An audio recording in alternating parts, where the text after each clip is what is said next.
police nationale installés et renvoyés à leurs nouvelles fonctions, respectivement de commandant en chef en second chargé de l'organisation du personnel, de directeur de cabinet du commandant en chef de la police nationale, de directeur général de l'organisation et des personnels, de directeur général des opérations et de directeur de l'Office central de lutte anti-drogue. Nommé par décret présidentiel en date du 20 avril 2013 dernier par le président de la République, chef suprême de forces de défense et de sécurité, ces promus dont les qualités et le dévouement au travail sont reconnus ont reçu les félicitations du commandant en chef. Aux promus, tout en les félicitant d'avoir été choisis parmi tant d'autres, je leur demande de se mettre résolument au travail pour mériter davantage la confiance placée en eux par les plus hautes autorités de la nation. Je voudrais également leur rappeler mon principe basé sur la participation effective de tous aux maillons de la chaîne pour le respect du commandement participatif dont je suis partisan. Conscients de leurs nouvelles responsabilités, les promus ont promis ne ménager aucun effort pour mériter la confiance placée en eux. Nous mesurons l'ampleur de la tâche qui nous incombe à vos côtés. Afin de relever les défis du moment, nous ne ménagerons aucun effort et nous nous engageons à tout mettre en œuvre pour mériter la confiance qui a été placée en nous par cette promotion. Vous pouvez compter sur notre franche et sincère collaboration. Faire preuve de rigueur et de professionnalisme, c'est désormais le défi à relever pour ces officiers supérieurs de la police nationale. Économie dans cette édition d'information pour parler donc de cette concertation budgétaire qui se tenait, vous le savez, depuis 2 jours à Libreville au Gabon. Ce soir, la rédaction de Gabon Télévision, par la voix de Djeri Mbogou-Bivigou, sur les images de Victor Mundonga, tire les conclusions de cette importante rencontre qui vise à établir un lien budgétaire entre le service public et le service privé. C'est le temps qu'il a fallu au directeur général du budget pour exposer sur les mécanismes innovants que présente le plan stratégique Gabon émergent, chiffré à 12 000 milliards de francs CFA. Les processus de préparation du budget et son exécution ont montré l'importance du partenariat public-privé. Ce matin, en prenant la parole, Madame le ministre, je vous ai dit que l'entreprise avait un temps. Le temps d'entreprise est un temps tout à fait particulier. Hier, on ne se parlait pas. Hier, je dirais, on ne s'écoutait pas. Et chacun d'entre nous restait sur ses certitudes. Aujourd'hui, je dirais que nous avons brisé la glace. Les entreprises ont été invitées à avoir une même boussole pour un même objectif avec l'État. La réunion d'aujourd'hui est une étape importante dans la démarche de concertation publique-privée, comme je l'ai dit ce matin, pour laquelle nous avons reçu des instructions fermes du président de la République, son Excellence Ali Bongo Ondimba, depuis le début de son mandat.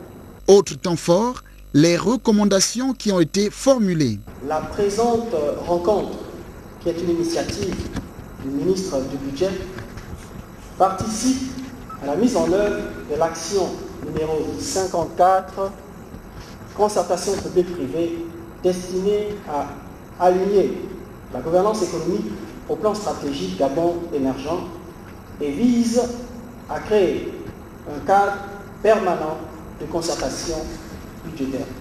S'agissant particulièrement de la phase de traitement des dossiers d'exécution du budget, les participants retiennent le raccourcissement des délais d'exécution, l'adoption d'un texte fixant la nomenclature des pièces justificatives des dépenses et l'effectivité des autres instruments d'exécution, notamment les plans de passation des marchés, d'engagement et de déblocage. Grâce à ce cadre permanent de concertation, vivement que plus jamais d'éléphants blancs. Avant la dernière nouvelle en images de cette édition d'information, rapidement, c'est quelques communiqués politiques. Le camarade Jonathan Inumba, membre du bureau politique, convie les membres du Conseil national de Mongo, Moulingi Binza, à une réunion qu'il préside à son cabinet de l'Assemblée nationale demain, jeudi 25 avril 2013 à 16h. Vu l'importance de l'ordre du jour, la présence de tous est vivement souhaitée.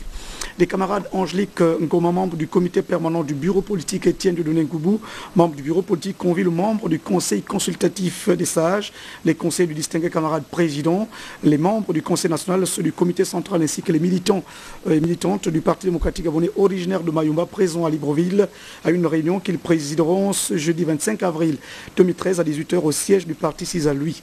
Compte tenu de l'importance des points inscrits à l'ordre du jour, la présence de tous est vivement souhaitée.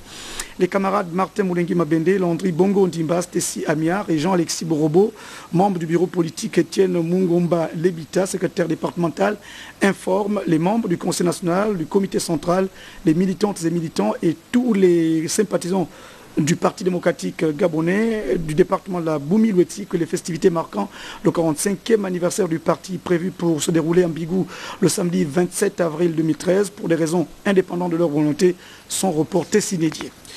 Le membre du comité permanent du bureau politique, la camarade Denise Kamn, informe les camarades de la fédération A du département de la Banga-Biné, le résident à Libreville, est désireux de prendre part à la célébration du 12 mars en différé qui aura lieu ce samedi 27 avril 2013 en Djolé, qu'un bus de transport sera mis à leur disposition.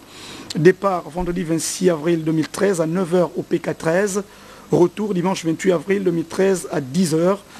Pour toute réservation de place, contactez le camarade Brice.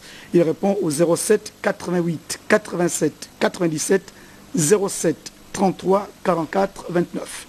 Et puis messieurs Ndongema Hervé et Nzemba Christophe invitent les ressortissants du Komomonda, en particulier le deuxième canton de Lambé, à bien vouloir prendre part à une importante réunion qu'ils présideront ce vendredi 26 avril à 17h précise, 6 à Likwala, face au Sporting Club Immeuble SNI, appartement A3, compte tenu de l'importance de l'ordre du jour, la présence de tous est vivement souhaitée. Dernière nouvelle de cette édition d'information, il s'agit donc de la colère des employés personnels de l'AM Ngounié à Mouila. Ils ont érigé des barricades depuis 2 jours pour empêcher donc l'accès au site des plantations. Ils réclament des salaires, mais aussi s'insurgent contre le licenciement abusif. Il y a eu près de 100 personnes qui sont récemment parties. Les images sont de Victor Mondunga. Ici, le principal accès au site de l'AM Ngounié dans la partie nord de Mouila. Impossible de franchir ce barrage de pierres et d'arbustes en feu, dressé par des travailleurs en colère et qui dénoncent les injustices. Les conditions ne sont pas favorables. Ils ne respectent pas les contrats qu'ils ont dit aux villageois, aux zones impactées.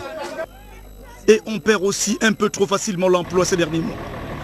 Après que les autres ont commencé par barrer beaucoup, 2 fois déjà, nous, on s'est décidé également de barrer aujourd'hui parce qu'ils ont enlevé plus d'une centaine de personnes des villages impactés pour remplacer les personnes des autres provinces. En dehors de ces échanges, visiblement houleux devant les barricades. Si on prend l'engagement d'aller à Saint-Martin, non. Ils sont pas libérés là.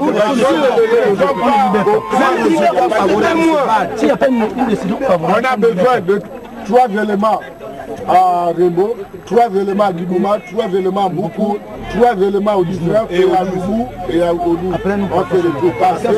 Voilà, ça ne va pas. Le directeur des ressources humaines, ici en chemise bleue, dira ne pas avoir de la direction de l'OLAM l'autorisation de parler à la presse. Ces dernières heures, la pression des personnels énervés aurait poussé aux négociations. Nous voulons tout le collectif de OLAM, la direction de Libreville et celle d'ici, parce que celle d'ici accuse la direction de Libreville. Alors nous, tout ce qu'on fait, nous ne savons pas si la direction de Libreville est saisie. Les grévistes pourraient vider les plantations en cas d'échec.